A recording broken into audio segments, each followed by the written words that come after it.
장마철을 맞아서 비가 오락가락하고 있습니다. 온도, 습도 조절 잘 하셔서 장마철 슬기롭게 지나가도록 해야 되겠습니다.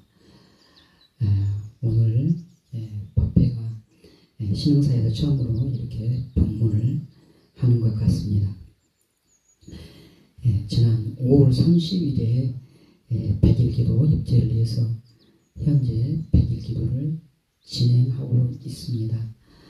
그리고 또 올해 6월에 윤달이 있습니다. 그래서 윤달에 생전예수제 기도를 어떻게 할까, 또 백중기도도 어떻게 할까 좀 고민을 좀 해봤었습니다. 그래서 오늘은 기도를 중심으로 이렇게 법문을 하려고 합니다. 지난 5월 30일에 100일 기도를 입제를 했는데 왜 그날 시작했는지 잘 모르시죠? 안거해제일이 9월 6일 백중날입니다. 그래서 백중에 맞추어서 100일 기도를 하다 보니까는 그날 5월 30일 날 입제를 하게 되었고, 그리고 관음 100일 기도를 했는데 기도의 대상에는 여러분들이 잘 아다시피 관세음보살, 또 아미타부처님, 약사여래불, 지장보살, 또 칠성님, 나하님 등등 이렇게 다양하게 있습니다. 여러분들도 잘 아시다시피 우리 신흥사는 관세음보살님이 상주한다고 예로부터 전해오고 있습니다. 그래서 관음기도 도량으로 유명하죠. 이곳의 마을의 지명도 연꽃 연자의 연산리, 매산 연산리입니다. 즉 골장마다 연꽃이 활짝 핀 마을, 연화산의 정기를 온몸에 머금고 있는 보배로운 도량이 바로 우리 신흥사입니다. 이렇게 멋진 도량에서 여러분들과 함께 관음 100일기도를 하고 있어서 저는 정말로 즐겁고 기쁩니다. 여러분들도 그러리라고 생각을 합니다.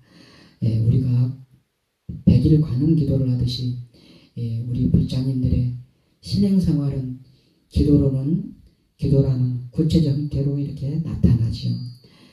그러면은 이 기도라는 것은 무엇일까요?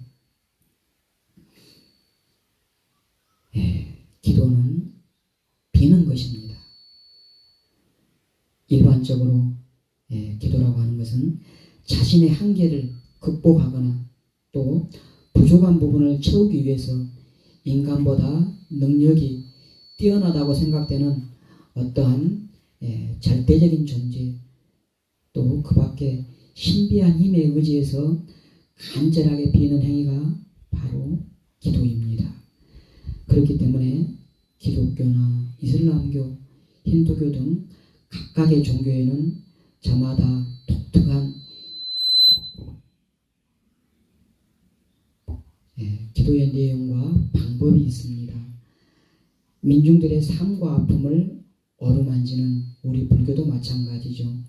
부처님을 신앙의 대상으로 모시고 매일매일 하루 3번씩 부처님께 예불을 올리고, 또 초하루나 보름, 초일에 지장제일, 관음제일에 법회를 열고 부처님의 가르침을 듣거나 몸과 마음을 깨끗하게 해서 불보살님 전에 기도를 올리기도 합니다. 이러한 모든 행위가 바로 기도입니다. 잠깐만요.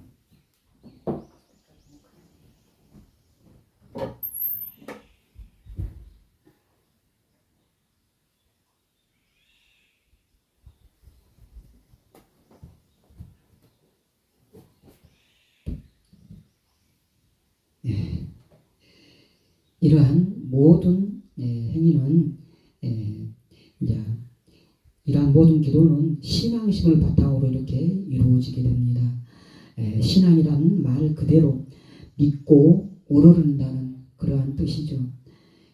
우리 불교에서 기도는 부처님과 보살님의 가르침과 위실력을 믿고 오르르며 불보살님들의 뛰어난 힘, 가피력으로 어려운 상황을 극복하고 바라는 바를 성취하여서 우리들의 삶을 좀 더 평안하고 행복하게 살아가고자 비는 것이 바로 기도입니다.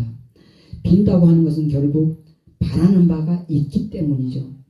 그러나 여기서 중요한 것은 기도의 출발은 개인적인 어떠한 목적이나 소망이 있어서 시작했지만은 일단 기도를 시작을 했으면은 다른 그 무엇도 생각해서는 안 됩니다. 오로지 일심으로 기도를 한다면은 소망하는 그 어떤 것도 성취될 수가 있습니다. 그러면은 기도는 어떠한 마음가짐으로 해야 할까요? 참회와 간절함, 그리고 요행을 바라지 않고 포기하지 않고 끝까지 밀고 가는 그러한 마음으로 해야 합니다. 첫 번째로 참회하는 마음입니다. 맺힌 것이 있는데 노력을 했는데도 잘 풀리지 않으면 참회하는 것이 좋습니다. 참회는 결코 어렵지가 않습니다. 아주 경건하게 잘못했습니다 하고 뉘우치는 것이 참회입니다. 두 번째는 간절한 마음입니다. 온몸에 사무치도록 간절하게 기도하십시오. 자기도 모르는 사이에 산매에 빠져들어서 반드시 불보살님의 가피력을 크게 입게 될 것입니다. 세 번째로 요행수를 바라지 않는 마음입니다. 부처님을 돌로 만들었건 새로 만들었건 나무로 만들었건 기도인에게는 아무런 상관이 없습니다. 기도하는 장소가 사찰이건 집이건 문제도 되지 않습니다. 오직 요행수를 바라지 않고 시극정성으로 기도 올리면 모든 업장이 소멸되고 또한 복은 저절로 생기게 됩니다. 네 번째로 포기하지 않는 마음입니다. 기도의 가피가 조금 늦게 찾아온다고 해서 조급증을 낼 일이 아닙니다. 같은 태양이 온 천하를 두루비치지만 산 봉우리에는 빛이 먼저 찾아들고 골짜기에는 나중에 찾아드는 것과 같이 기도 성취의 인연이 무르익으면은 성취의 시점은 성취의 시절은 반드시 저절로 다가오게 됩니다. 그러면은 구체적으로 기도의 종류는 무엇이 있을까요? 여러분들이 잘 알다시피 염불, 간경, 또 절, 주력 등 여러 가지 기도법이 있습니다. 먼저 염불은 그 염불하는 방법을 설명드립니다. 염불은 입으로는 불보살님의 명호를 부르고 마음으로는 불보살님을 간절히 생각하고 떠올리는 기도법입니다. 지금 하고 있는 하한거 결제 관음 백일 기도가 이 염불 기도이죠. 제나 행사가 있을 때를 제외하고는 매일 11시까지 약 40분 정도 관세음보살 정건을 하고 있고요. 오늘같이 이렇게 신중기도 밥회가 있을 때는 한 15분 정도만 하고 이렇게 그렇게 합니다. 정건을 할 때 일심으로 함께 따라 하시고요. 또 이 염불을 할 때는 소리를 내든지 소리를 내지 않든지 나무아미타불 또 관세음보살, 지장보살 등 불보살님의 명호를 또박또박 소리를 내든지 안 내든지 또박또박 이렇게 속으로 하든가 소리를 내서 하든가 또박또박 부르면서 마음속으로 불보살님을 떠올려야 하고 또 자신의 소리를 안 내더라도 속으로 이렇게 하더라도 하고 있는 그 내면의 소리를 언제나 생생하게 들을 수가 있어야 합니다. 그렇지 않으면 마음이 산란해져서 입으로는 염불하면서도 속으로는 다른 온갖 잡생각을 하게 되죠. 부처님을 부르는 동작 하나에도 온 정신을 모아서 흐트러짐이 없는 그러한 상태가 바로 진정한 염불의 상태입니다. 이와 같이 일심으로 간절하게 염불하다 보면은 염불 삼매에 들어서 부처님을 칭견하는 것은 물론이고 부처님의 나라에 태어나기를 바라면 반드시 그렇게 된다고 합니다. 그래서 아미타경에서는 깨달음을 이루지 못한 사람이라도 임종할 때 일념으로 나무아미타불을 10번만 이렇게 일념으로 부르면 서방정토에 왕생한다고 이렇게 말합니다. 그런데 평소에 습관이 안 돼 있는 사람이 갑자기 죽음의 고통 앞에서 일념으로 10번 할 수 있겠습니까? 안 되죠. 그래서 평소에 꾸준히 습관을 들여야 하는 것입니다. 노는이 염불한다는 말이 있듯이 꾸준하게 기쁠 때나 슬플 때나 언제나 꾸준히 염불하는 습관을 들이시기 바랍니다. 염불 기도를 자주 하면은 산만한 마음이 안정되어서 편안해지고 또 어떠한 환경에도 마음이 흔들리지 않고 맑고 밝아지게 됩니다. 두 번째, 간경 기도는 마음의 눈으로 경전을 보고 읽는 것입니다. 삶의 바른 길을 제시하는 지혜의 창고인 경전을 읽고 외우며 몸과 마음에 지니게 되면 지혜의 눈이 열리게 됩니다. 경전을 읽고 부처님의 덕을 찬탄하면서 원하는 일이 속히 이루어지도록 발언하기도 하고 또 죽은 분들을 상세선망에 먼저 돌아가신 분들을 위해서 독경하여 그 공덕으로 극락왕생을 발언하거나 명복을 빌기도 합니다. 경전의 말씀과 의미를 되새긴다는 의미에서 경전을 옮겨 쓰는 사경도 이 간경기도에 포함됩니다. 부처님의 말씀이기 때문에 경전은 다 좋습니다만은 어떤 하나 경전만 추천해 달라고 하면은 저는 금강경을 추천하고 싶습니다. 왜냐하면 금강경은 살아있는 우리들의 지혜의 눈을 뜨게 해주고 또 돌아가신 영가님에게도 아주 좋기 때문에 금강경을 독송을 추천을 합니다. 세 번째로 절수행은 여러분들이 많이 하죠. 절수행은 오늘날 가장 각광받는 기도법이기도 합니다. 절이란 나 자신을 낮추고 불보살님들께 귀함으로써 업장을 소멸하는 기도법입니다. 절을 함으로써 부처님에 대한 마음을 더 오롯이 일으킬 수 있을 뿐만 아니라 몸과 마음을 다해 기도할 수 있는 효과적인 수행법이기에 일반적으로 참회의 방법으로서 절수행, 절기도가 많이 쓰입니다. 그래서 108배나 1000배, 3000배를 조용하고 끊임없이 하는 경우도 있지만 또 자비수참이나 자비도량 참법 3000불 3000배 이러한 걸 통해서 강경이나 염불을 덧붙이기도 하죠. 오늘날에는 108배의 참회와 발언을 새겨서 절을 할 수 있는 그러한 이제 음원이 이렇게 개발되어서 그걸 들으면서 하기도 합니다. 그런데 이러한 절 수행을 통해서 반드시 절을 하고 있는 자기 자신을 볼 수가 있어야만 기도 효과가 있다고 할 수 있습니다.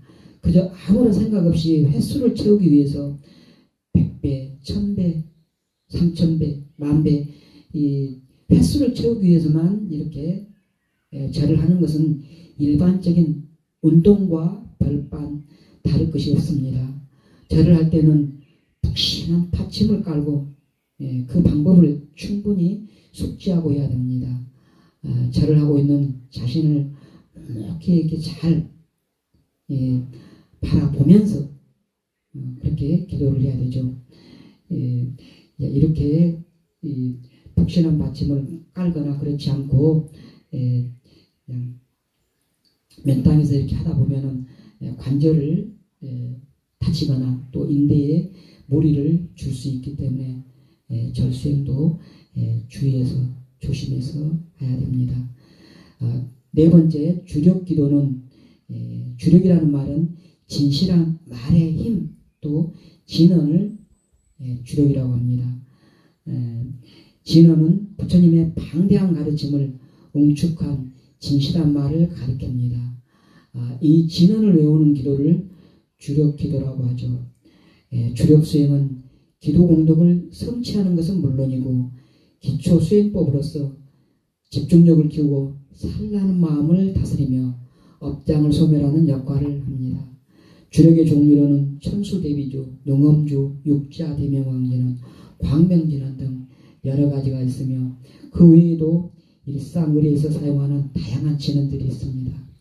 진언을 외우기 전에는 그 진언을 설한 불보살님의 의도와 마음을 잘 알으셔야 합니다.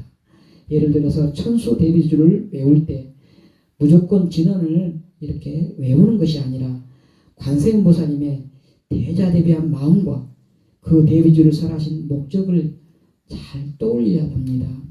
그리고 주력기도를 할 때는 연불수행과 마찬가지로 입으로는 또박또박 주문을 부르고 마음으로 그 주문을 떠올리며 귀로도 또박또박 자기가 하는 그 소리를 들어야 합니다. 소리를 내지 않고 마음속으로 할 때는 마음속으로 하는 그 내면의 소리를 들어야 합니다. 이상의 네 가지의 기도법이 있는데 이 중에서 어느 것이 가장 좋냐고 또 여러분들이 만약에 저한테 물으신다면 또 저는 할 말이 없습니다. 왜냐하면 사람마다 다 개성이 다르듯이 업이 다르고 근기도 다릅니다. 따라서 기도법도 각자의 근기에 따라서 맞는 것이 다르기 때문입니다. 저는 여러분들에게 각자 기도를 자신에게 맞는 기도법을 찾아가지고는 기도를 하되 각자 원력을 세워서 이렇게 기도를 하기를 권합니다. 원이라는 것은 현실에서 느끼는 절망, 결핍, 부재, 고통을 넘어서게 하고 또 더 나은 세계를 지향하도록 하는 그러한 마음가짐이 바로 원입니다. 이것은 행복하고 평화롭게 살고자 하는 간절하고 힘찬 희구입니다. 이러한 원을 세우고 그렇게 되기 위해서 기다리거나 관망하지 않고 스스로가 노력해서 변화해가는 주체적인 몸짓, 원력을 세워야 합니다. 원력은 단순한 계획으로 끝나는 것이 아니고 그렇게 되도록 추진해가는 동력을 다 포함해서 원력이라고 합니다. 원하고 행하는 것만큼 나도 변하고 대상도 그에 따라서 변해갑니다. 그래서 불자들이 원력을 세우는 게 신행의 중요한 출발점이 됩니다. 원력을 세울 때 자신의 욕심만을 채우는 이기적인 소유의식에 치우친 탐욕으로 세우지 마시고 나 자신만이 아니라 이웃과 더불어 행복하고 또 전체를 모두를 살리는 그러한 힘찬 발걸음에 그러한 큰 원력을 세우시길 권합니다. 나 자신을 위한 원, 가족을 위한 원, 사회를 위한 그러한 원을 담아서 구체적인 그러한 발언문을 세워보십시오. 스님이 축원할 때 그 발언문을 속으로 읽으면서 조금씩 실천해 보십시오. 실천한 만큼 나 자신이 조금씩 변해가고 또 더불어서 세상도 변하게 됩니다. 당장 소원이 성취되지 않는다고 쉽게 포기하지 마시고 또 요행수를 바라지도 말고 꾸준히 간절하게 열심히 기도해 보십시오. 꾸준히 하다 보면 결국은 성취되어 있는 것을 보게 될 것입니다. 기도를 집에서 하는 것도 좋지만 사찰에 와서 스님과 함께 하다 보면 더 힘이 나고 기분도 더 좋을 것입니다. 평일에도 좋고 초하루나 관음제일 등 제일에도 사찰에 와서 함께 하시면 마음속에 더 풍족한 뭔가를 더 느끼게 되리라 봅니다. 대자대비하고 일체의 괴로움에서 구해주시는 관세음보살님의 가피로 여러분들이 괴로움에서 벗어나 평안하고 행복하며 원하는 소원 모두 원만 성취하시기를 기원합니다. 나무 관세음보살 마살